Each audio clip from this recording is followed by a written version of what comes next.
Setelah Indonesia merdeka, sejumlah pemberontakan muncul di daerah. Salah satunya adalah Republik Maluku Selatan atau RMS di Ambon yang diproklamirkan 66 tahun yang lalu. Pada 23 April 1950, J. Manuhutu didatangi orang-orang bersenjata. Mereka adalah pendukung ide bekas Jaksa Agung Negara Indonesia Timur, Kresa Mukil, yang menekan kepala daerah Maluku Selatan itu agar mau mendirikan negara di Ambon. Akhirnya Manuhutu luluh dan membacakan proklamasi Republik Maluku Selatan atau RMS pada 25 April 1950. Memenuhi kemauan yang sungguh, tuntutan dan desakan rakyat Maluku Selatan, maka dengan ini kami proklamir kemerdekaan Republik Maluku Selatan de facto de jure yang berbentuk republik, lepas daripada segala perhubungan ketatanegaraan negara Indonesia Timur dan RIS atau Republik Indonesia Serikat. Begitu awal penggalan proklamasi RMS.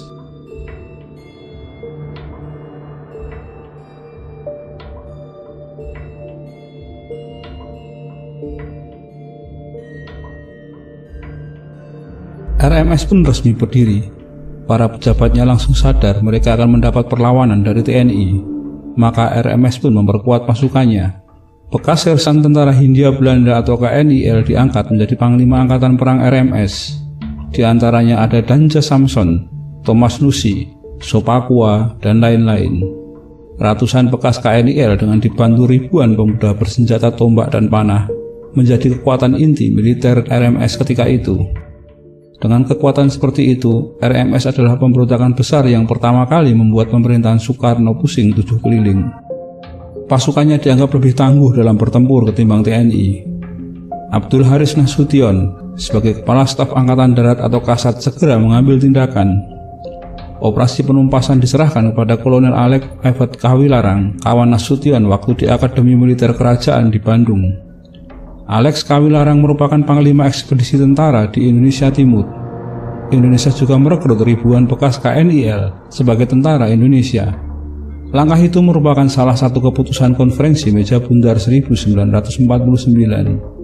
Indonesia harus menerima bekas KNIL yang semasa revolusi 1945 sampai 1949 melawan Republik Indonesia. Sebagian bekas KNIL itu langsung menjalani perpeloncoan sekaligus penebusan dosa. Mereka dikirim ke Maluku untuk melawan pasukan RMS. Salah satu mantan KNIL yang ikut menumpas RMS adalah Kapten Kles. Bekas sersan KNIL itu menjadi komandan pasukan lapis baja dalam operasi di Ambon. Setelah operasi ini, tak ada lagi kabar tentang Kapten Kles.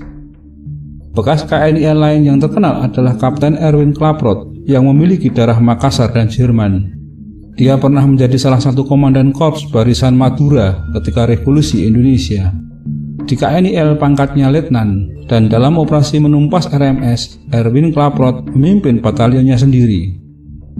Ada pula Kapten Yosef Muskita alias Jos yang paling tersohor. Sebelum bergabung dengan TNI pada Agustus 1950, Jos adalah bekas letnan KNIL juga. Dia lulusan Sekolah Perwira Cadangan Infanteri KNIL Angkatan 1947 di Bandung. Sepanjang operasi Ambon, Muskita tidak diberi jabatan memimpin pasukan.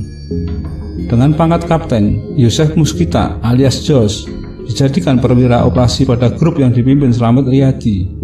Operasi yang ikut ditangani Jos cukup sukses, meski ia harus membayarnya dengan permusuhan dari sang ayah, orang Ambon yang bekas sersan KNIL. Hampir 10 tahun ayahnya tak mau bicara dengan Jos. Nampaknya sang ayah tidak suka Jos menembaki sesama orang Ambon. Untunglah pengorbanan itu tak terlalu sia-sia. Kelak, karir Jos berkembang paling moncer dibandingkan dengan mantan KNIL lain. Dia mencapai pangkat mayor jenderal dan kemudian menjadi duta besar di Jerman. Pada perang melawan RMS, pasukan yang hampir semuanya bekas KNIL namanya Batalion 3 Mei. Dinamai demikian karena dibentuk di Manado pada 3 Mei 1950 oleh bekas KNIL dan Laskar Pejuang yang berontak pada Belanda di Manado. Pemberontakan itu menjadi pernyataan sikap pro-Indonesia. Mereka berhasil menahan pimpinan KNIL di Manado. Setelah perang usai, sebagian besar personil batalion bekas KNIL itu tidak ditugaskan lagi di Manado. Mereka ditempatkan di Jawa Barat, diantaranya bahkan masuk ke RPKAD atau Kopassus.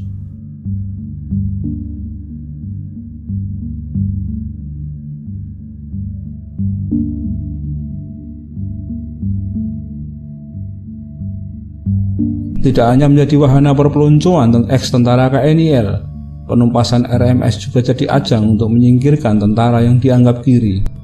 Menurut sejarawan Salah Jamhari, setelah pemberontakan RMS meletus, setidaknya hampir 1 divisi tentara dikirim keluar Jawa. Di antara pasukan itu ada tentara yang dekat dengan orang-orang Murba, yang merupakan partainya Tan Malaka, dan Darul Islam atau Tentara Islam Indonesia (DITII).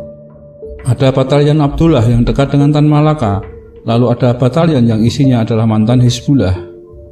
Slamet Riyadi, salah satu pimpinan operasi penumpasan RMS, tadinya adalah komandan batalion dari divisi penembahan Senopati yang dianggap kiri. Sementara itu, Slamet Sudiarto, pimpinan penumpasan RMS yang lain adalah bekas sersan KNIL yang menjadi salah satu komandan brigade di bawah komando divisi yang sama. Pada masa revolusi, divisi Panembahan Senopati dianggap komunis karena dekat dengan tokoh-tokoh PKI seperti Alimin, Muso, dan Amir Syarifuddin. Divisi ini adalah musuh bebuyutan divisi Siliwangi yang pernah dipimpin oleh Nasution, perwira tinggi anti kiri. Ketika ada gencatan senjata dengan Belanda, kedua divisi ini pernah saling menculik satu sama lain sampai meletusnya peristiwa Madiun 1948. Saleh Jamhari menjelaskan, Kolonel Nasution yang ketika itu menjabat Kasat memerintahkan Alex Kawilarang untuk menghabisi RMS. Panglima Divisi 2 Diponegoro di Jawa Tengah, Kolonel Gatot Subroto kemudian memerintahkan bekas anak buah Brigade 6 di bawah pimpinan Letkol Slamet Sudiarto untuk mengawal Alex, yakni Batalion Suraji atau mantan Brigade Slamet Riyadi, Batalion Sutarno, Batalion Yusmin. Karena pasukan ini dianggap kiri, Slamet Riyadi dan Slamet Sudiarto sempat bebas tugaskan di Jawa Tengah. Mereka berdua tetap bersama bekas anak buahnya sampai kemudian diberi tugas oleh Alex Kawilarang yang merupakan salah satu komandan penumpasan RMS. Dari Jawa Timur, Alex Kawilarang mendapatkan Batalion Abdullah. Sama seperti batalion-batalion dari Jawa Tengah, Mayor Abdullah dan pasukannya juga dianggap kiri. Sekitar tahun 1948, Abdullah dan kawan-kawannya pernah dekat dengan Tan Malaka. Ketiga nama itu, Slamet Riyadi, Slamet Sudiarto, dan Abdullah, kemudian dikenang karena semuanya gugur dalam pertempuran. Mayor Abdullah meninggal saat memimpin pendaratan, tertembak di atas kapal oleh peluru RMS pada 25 September 1950 di sekitar Seram.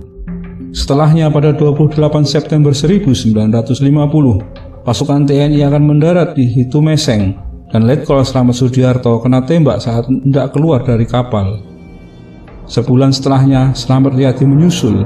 Pada 4 November 1950, Slamet Riyadi meninggal setelah tertembak sniper RMS. Operasi menumpas RMS memang berat dan sulit. Tangguhnya pasukan RMS membuat pasukan TNI sulit pulang hidup-hidup dari Ambon. Ini adalah perpeloncoan sangat berat bagi anggota TNI ex-KNIL, juga tentara yang di masa revolusi dianggap sebagai golongan kiri. Mereka seperti diminta mencuci dosa dengan risiko nyawa melayang. Meski pada akhirnya Slamet Riyadi, Sudarto, Abdullah, dan lain-lain yang gugur dalam penumpasan pemberontakan RMS dianggap sebagai pejuang Republik Indonesia dan bukan lagi sebagai bekas KNIL maupun tentara kiri.